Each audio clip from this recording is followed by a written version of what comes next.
I read Jonathan Majors' bio, and he's an interesting guy. Not only is he just an extraordinarily talented actor, but he got a little hood in him. I don't know if y'all know that or not, but I was reading. They said he had a difficult childhood. He grew up with recently released criminals, such as drug dealers or murderers, for neighbors who wore ankle monitors. Due to his neighbors having both negative and positive values, Majors felt some moral complexity within him.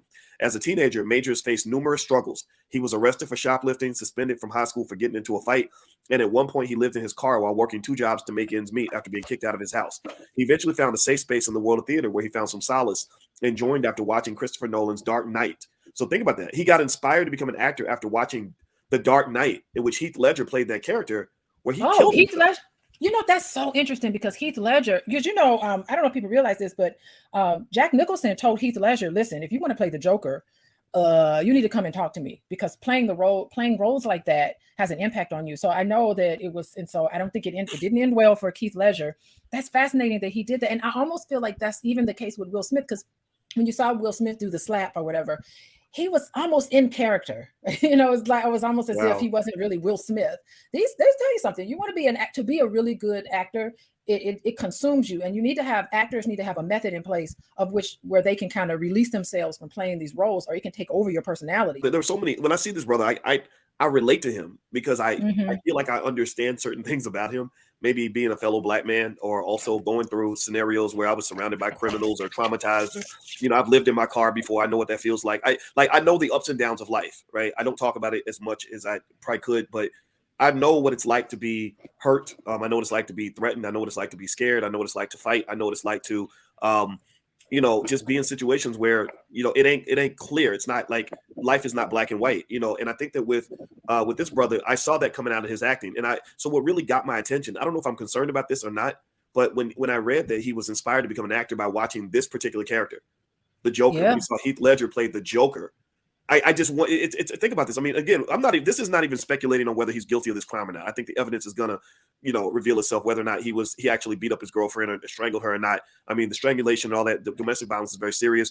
My suggestion to all brothers is, if you get in a situation where it gets out of pocket, you need to walk away. Get out. Just walk away. Get out. Walk away. Because it doesn't matter when the police show up and they see a big, strong, muscle-bound black man and a woman with any injuries whatsoever, they're probably going to lock you up. So that's my 2 cents on that. But when I saw that this brother had this really tough past, I empathize with him. I empathize with that abandonment and struggle he felt. And then the fact that it was this particular character that inspired him to become an actor, I said, I get it. Now I know why he's the best damn actor in Hollywood right now.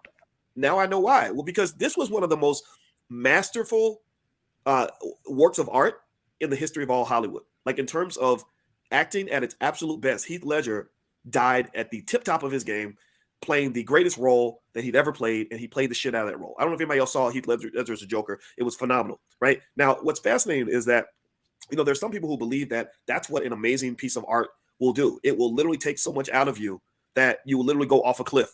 Like I remember saw a movie where they pretended like on this other planet there were these opera singers who would train their whole life to be able to hit a certain high note, and then as soon as they hit the high note, they would just kill themselves on stage. Right. Oh, yeah.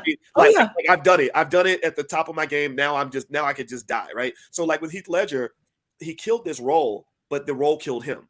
Right. And so to see that this brother saw that role and said, okay, I'm going to be that type of actor, that tells me he's serious as shit about what he does. And it also makes me worry about him a little bit, because he's got that ability to display that range of emotion where you're watching, you're like, wow, he really is the villain. Oh, he really is the good guy. He really is the hero.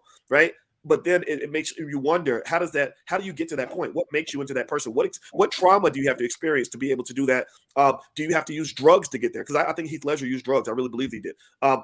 What dark sides do you have to have? And I know you're an expert on how everybody has, we have our shadow self and all that stuff.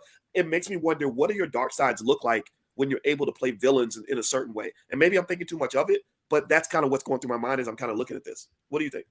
Listen, what we know is, us as human beings, we can transform and become any and everything we want to become. And actors know this. So when they see a role and they look at the character and they see the script and they get into the situation, how are they feeling that way? You connect with the character. It's part of the acting process. You say, okay, this character is upset and let down and disappointed. Where in my life have I been upset, let down, and disappointed? How can I connect to this character? How did this character speak to me as a person?